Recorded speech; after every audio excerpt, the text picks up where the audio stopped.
themes and concerns that emerge from these narratives, I'll precisely deal with narratives concerning livelihood, land, health and environment concerns.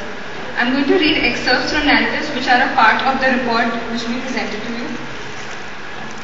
As Rupesh said, we went to 9 villages. One of the first villages that we went to was Midgavane, where a group of 4 students went. The land in this particular village is not being acquired by the government, but since the people are engaged in agriculture for their livelihood, they are very apprehensive about the possible ill effects of nuclear power plant on their crops, especially Alfonso mangoes, which are a specialty of that area. I'll read up some of the quotes that we got from them. We do not want to taste this poisonous development. It doesn't matter to us whether they give us 5 crores or 500 crores. It's a question of life and death for us. Our primary source of livelihood is agriculture.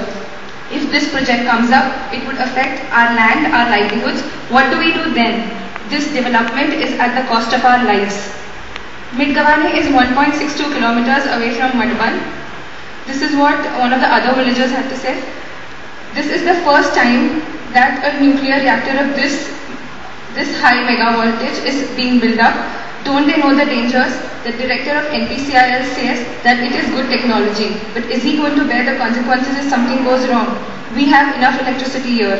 If people in cities want electricity, why can't they adopt wind, solar or other alternative forms of energy? They do not answer our questions in the public hearings, they dodge our questions, and the Jan Sunwai to bas ek dikhawa hai, it's all a farce. There are 19 power projects, thermal and nuclear both, which are coming up along the 200-kilometer coastline. Ecotourism will end. One of the other villagers had to say, if the radiation is actually not going to affect us, which is what the government claims, then the NPCIL officials should not look at building staff quarters at Niveli, which is 15 kilometers away. Why don't they build it here in Midgavane, which is 1.62 kilometers from the epicenter of the plant? The narratives from this village raise important questions about whose development are we actually talking about, because even in the discussion that Subroda will be taking up, Mr. Jairam Ramesh spoke of informing the people rightly about what is actually happening there. But the question is not only about informing them, but actually gaining an informed consent from them. And if they are not willing for it, then who are we to actually force it on them? This was something that came up in almost all the narratives. The other village that we visited was Tursunde, which is primarily a fishing-based village. There are around 20 to 50 trawlers in the village. The income of each of these can go up to 2 lakhs of rupees per day. Even the medium and small size boats earn around 10,000 rupees on a good day. And those who do not own boats said that on an average, working on a trawler would get them around 2,000 to 3,000 rupees a month. Other village that we visited was Jaitapur, which is a common marketplace for the surrounding villages. One of the villagers there said, on being questioned about the government's claim that the Jaitapur Nuclear Power Plant will increase employment for the localites, he said, I'm upset with the manner in which the government officials are acting. I have attended the pro-project meetings, but some days back, the security guards were to be recruited for the Jaitapur Nuclear Power Plant and none of the local lads were recruited. Some of the other villages we visited were Niveli and Jambalwadi. Now Niveli is one of these villages where land is being acquired by the government for constructing staff accommodations. And this is what a 12-year-old boy had to say. He was in fact one of the first people we met when we entered the village.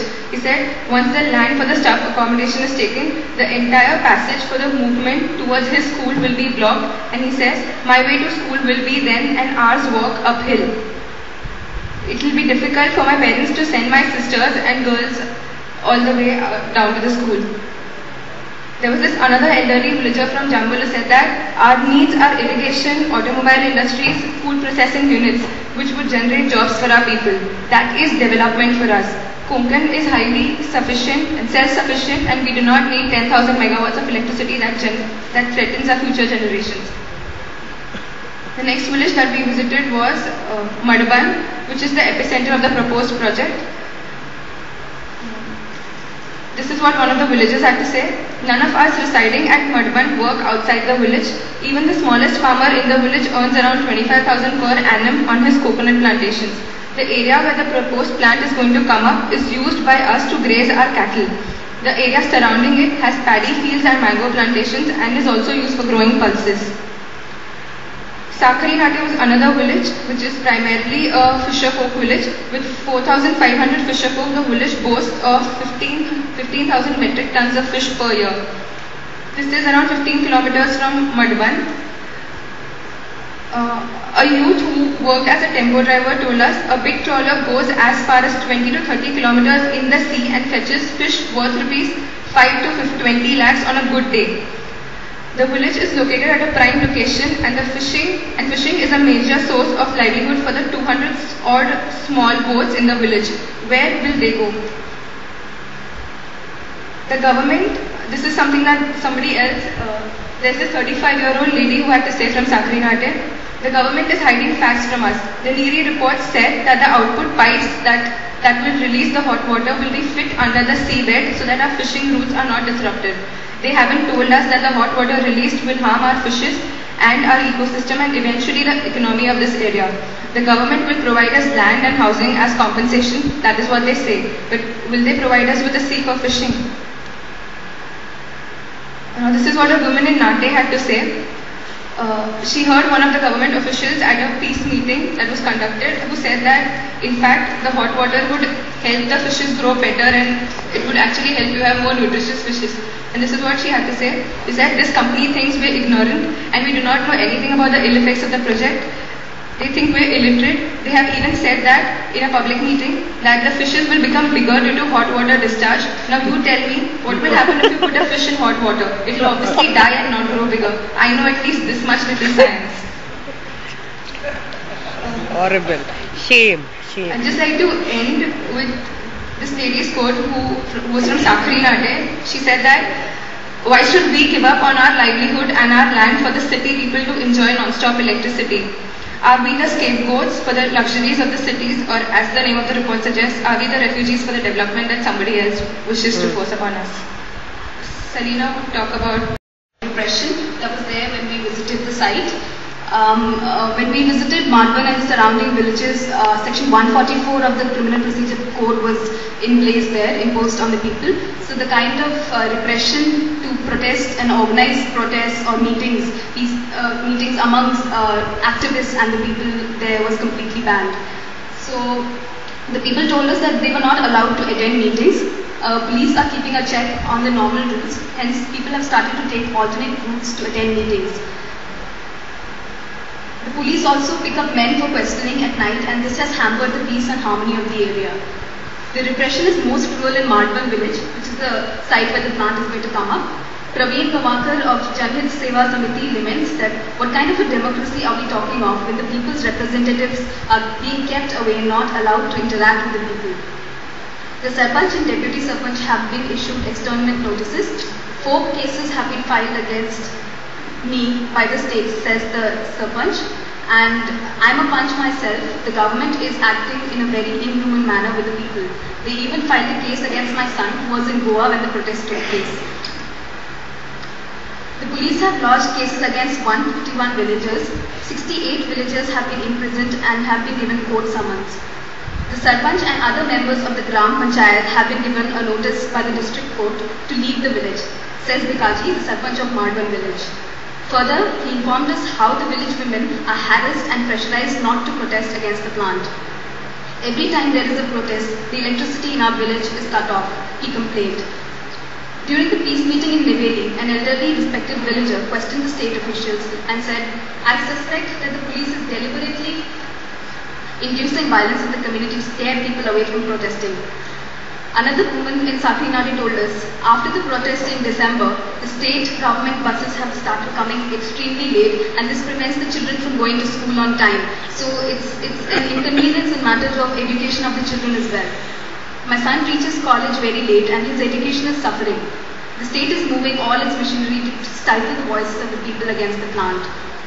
And now I'll quote from the narratives some of the excerpts which substantiate the unrest of the place there and also the insecurity infused in the people by the police and the state machinery. These excerpts are from different villages, Midkavane, Tulsunde, Niveli, Jambal and so on. Our pleas have fallen on deaf ears. जनसुनवाई तो बस एक दिखावा और धोखा है. The public hearings are a farce. We are ready to die for our land. We boycott government organized meetings because they are engineered to brainwash us. Today there is a revenue commissioner coming. We are not interested in listening to what he has to say. We know he is just coming to trick us and convince us to support this project. Police वालों ने नाकाबंदी कर रखी है. The police are preventing us from protesting by barricading the area. We take alternate routes to reach our destination and protest. What will the fisher folk in our neighboring villages do? We do not believe in the government. The public hearings are a farce and they are telling us that we'll get employment and better lives with this project coming in place. And there was another person who spoke to us. He's a government official, so we wish to keep the name anonymous as the other sources as well.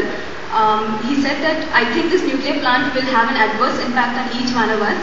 I'm just too scared to say it because we know the means by which the police are silencing and oppressing those who protest. I have 45 gunta land. I'm a government servant, so I cannot speak against government policies. When people from Jaitapur come here for meetings or for the Andolan, they are detained by the police in a college building and prevented from reaching their destination.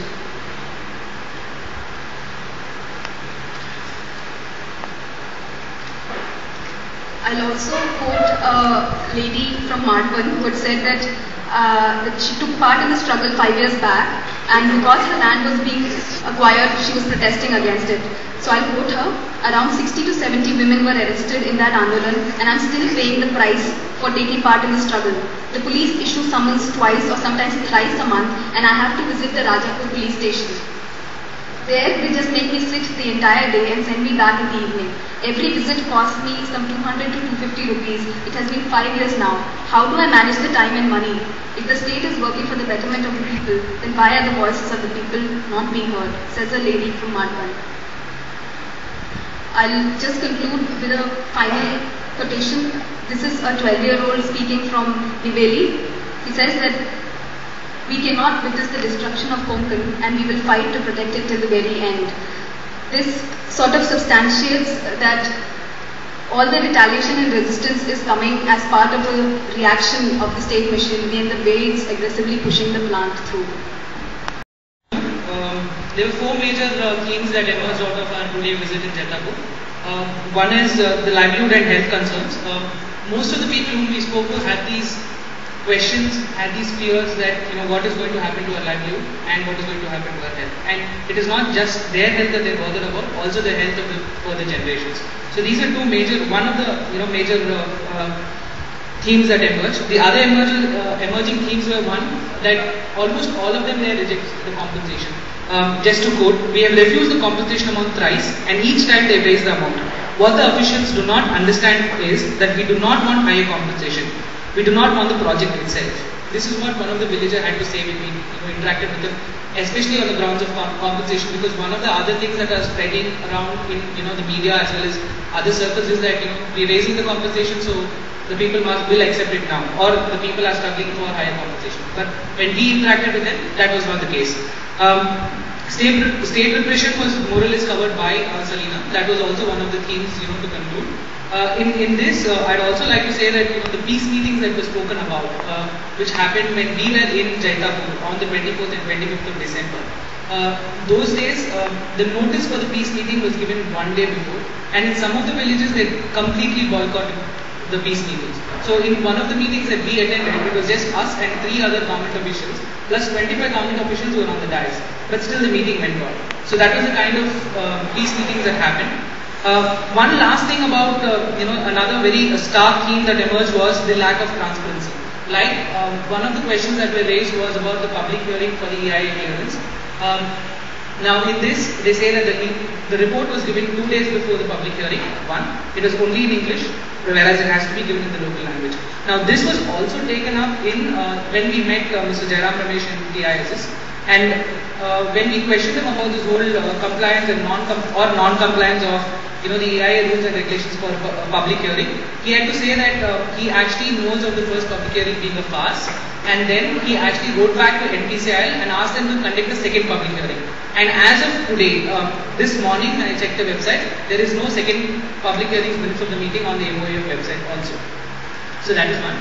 To conclude, I just read out the conclusions of the report. An overwhelming majority of the population in the surveyed villages is against the project being set up at Marban. Their concerns are much beyond compensation. Their concern is the environment, their livelihood, the future of their children, and the fact that they have been living in peace with nature and with people in the neighboring areas for years now.